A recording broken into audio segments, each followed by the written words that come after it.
Bom dia, o Senhor Deus te abençoe hoje poderosamente. Vamos à leitura de Lucas, capítulo 18. Hoje você vai assistir esse vídeo um pouco mais cedo, ao meio-dia, ok? Mas agora é bem cedo. São exatamente 9 horas da manhã desse dia tão precioso que o Senhor nos deu, dia 24 de abril. Vamos fazer uma oração, ó Deus Todo-Poderoso. Obrigado, ó Pai, pela tua graça, pela tua misericórdia. Obrigado, ó Deus, pela tua fidelidade, o teu amor, ó Pai. Obrigado, ó Deus Todo-Poderoso, pela tua mão poderosa. Pai, fala conosco na leitura da tua palavra, manifesta o teu poder sobre nós. Dá-nos, ó Deus Todo-Poderoso, o teu entendimento, Pai, aquilo que o Senhor quer, Pai, que nós aprendamos, ó Pai Celestial, aqui. É o que nós te pedimos, ó Pai, em nome e na autoridade de Jesus Cristo. Lucas capítulo 18. Estamos aqui com a João Ferreira de Almeida. Vamos lá, versículo 1. A parábola da viúva persistente.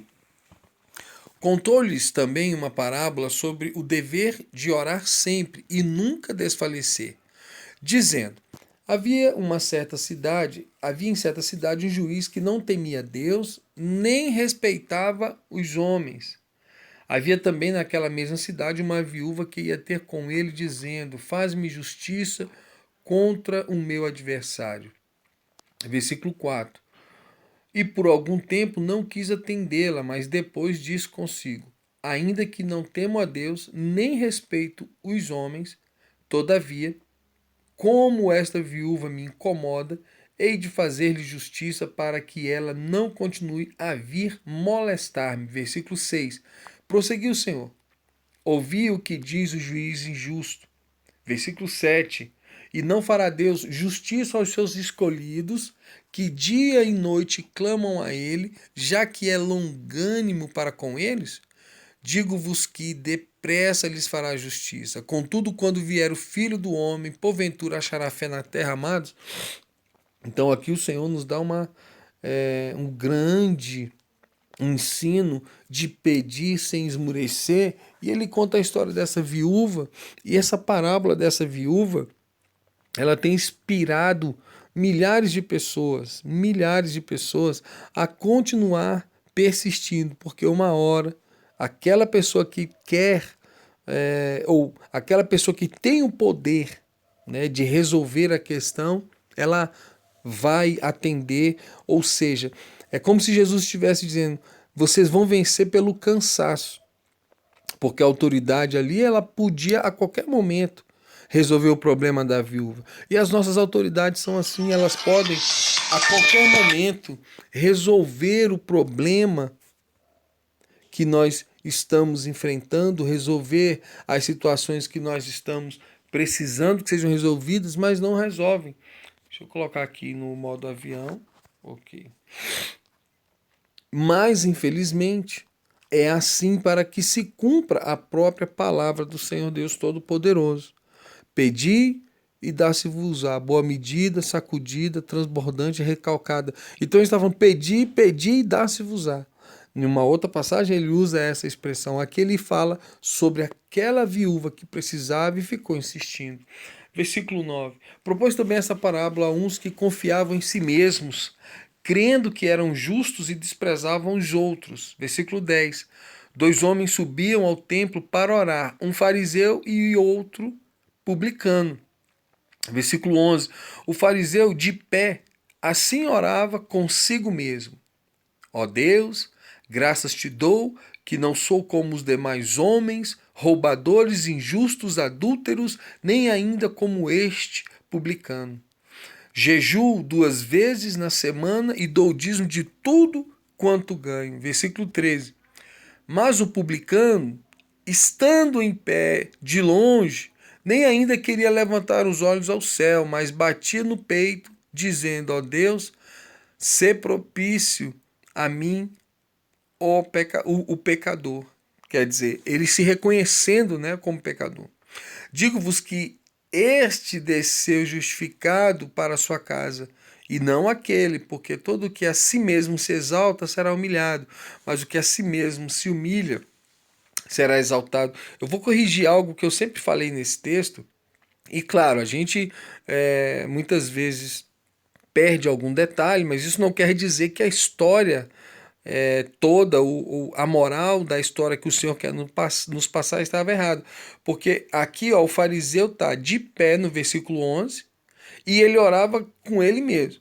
E o versículo 13 está dizendo: o publicano, estando em pé, mas de longe, nem ainda queria levantar os olhos ao céu. Então eu sempre repeti esse texto, né, falando que o publicano ele estava ali de joelhos ou de cabeça baixa, né, de joelho, de cabeça baixa, sequer olhava para o céu, mas corrigindo, ele estava de pé, mas ele sequer ele levantava os olhos ao céu.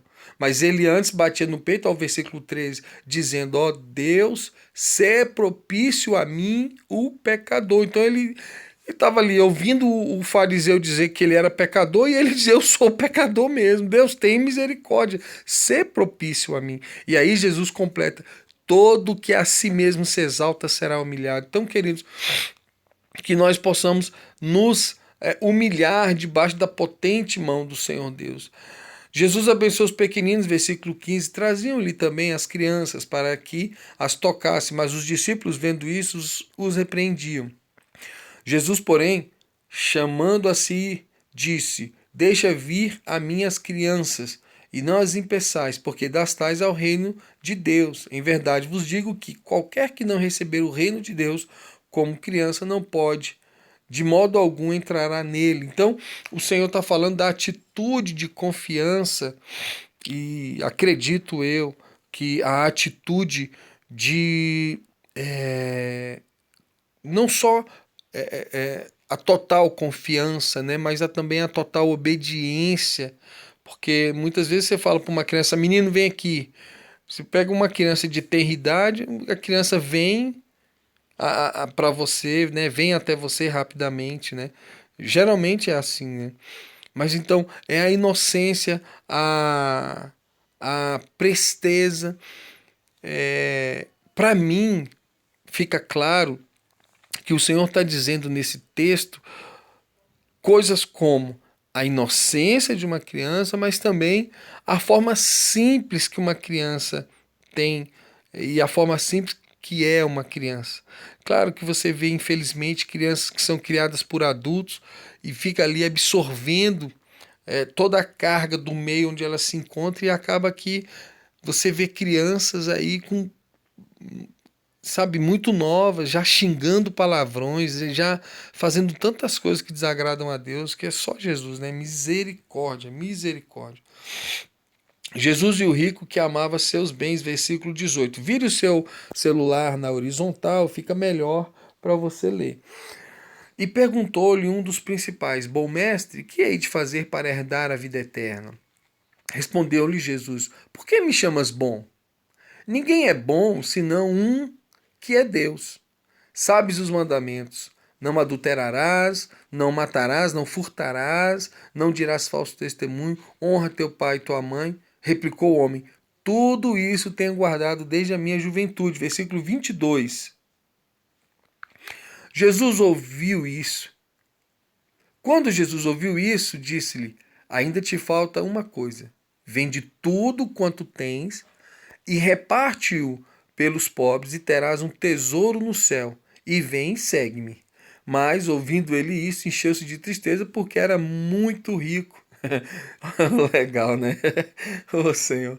Versículo 24. E Jesus, vendo assim, disse: quão dificilmente entrarão no reino de Deus os que têm riquezas, pois é mais fácil um camelo passar pelo fundo de uma agulha do que entrar um rico no reino de Deus. Versículo 25.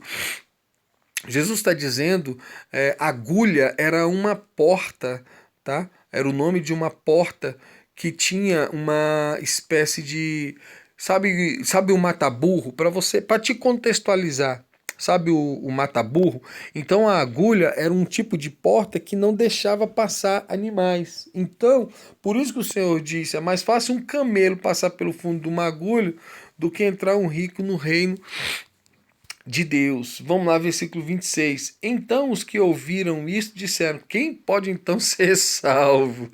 Respondeu-lhes: As coisas que são impossíveis aos homens são possíveis a Deus. Disse-lhe Pedro: Eis que nós deixamos tudo e te seguimos. Respondeu-lhe Jesus: Em verdade vos digo que ninguém há que tenha deixado casa, ou mulher, ou irmãos, ou pais, ou filhos, ou por amor do reino de Deus, que não haja de receber no presente muito mais, e no mundo vindouro a vida eterna. Então, o Senhor diz vai receber, né? Tem uma outra tradução que falava 100 vezes mais e a vida eterna, né? No mundo vindouro a vida eterna. Bênção demais.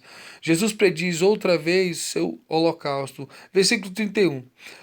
Tomando Jesus consigo os 12, disse, aqui você vê que o Senhor estava particularmente conversando só com os discípulos, porque ele tomou só os 12, tá?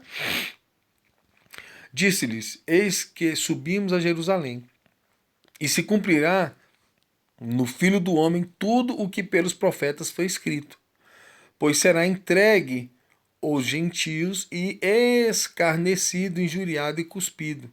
E depois de o açoitarem, o matarão, e ao terceiro dia ressurgirá. Mas eles não entenderam nada. Oh Senhor, glória a Deus. Querido, quantas vezes o Senhor falou contigo que você não entendeu nada? Comigo já aconteceu um monte. O Senhor fala algo, eu não entendo nada e fico imaginando, Senhor, o que será que o Senhor quer? Só o Pai para ter misericórdia de nós, né? Continuando. Essas palavras lhes foram obscuras e não percebiam o que lhes dizia. Versículo 35 agora. Um homem cego ganha visão. Ora, quando ele ia chegando em Jericó, estava um cego sentado junto ao caminho, mendigando. Este, pois, ouvindo passar a multidão, perguntou que era aquilo. Disseram-lhe que Jesus, o Nazareno, ia passando. Então ele se pôs a clamar, dizendo: Jesus, filho de Davi, tem compaixão de mim. Versículo 39. E os que iam à frente repreendiam-no para que se calasse. Ele, porém, clamava ainda mais: Filho de Davi, tem compaixão de mim. Parou, pois, Jesus e mandou que lhe o trouxessem. Tendo ele chegado, perguntou-lhe: Que queres que te faça? Oh, meu Deus! Respondeu ele: Senhor, que eu vejo. Ô, papai, é umas perguntas interessantes, né? Você já viu que Jesus tem umas perguntas interessantes? O que tu quer que eu te faça? O homem é cego. É como, é como se eu falasse assim, Senhor, tá na minha cara o que eu quero, né? Mas o Senhor pergunta, né? Olha como Jesus é maravilhoso, né? Ele sabia sim o que aquele homem precisava. Ele sabia a necessidade daquele homem, mas ele diz: O que tu quer, filho? Olha que bênção! Oh, Pai querido, louvado seja o teu nome, né? Louvado seja o teu nome. Respondeu ele: Senhor, que eu vejo. Versículo 42. Disse-lhe Jesus: Vê, a tua fé te salvou. Imediatamente recuperou a vista e o foi seguindo, glorificando a Deus. E todo o povo vendo isso dava louvores a Deus. Capítulo lido, que maravilha, né, cara? O que tu queres que eu te faça, né? O que tu queres? Querido, hoje o Senhor nos pergunta, o que tu queres? Alexandre, o que tu queres? Oh, Deus Todo-Poderoso, Senhor, eu quero ver, Pai. Abre os meus olhos, Pai.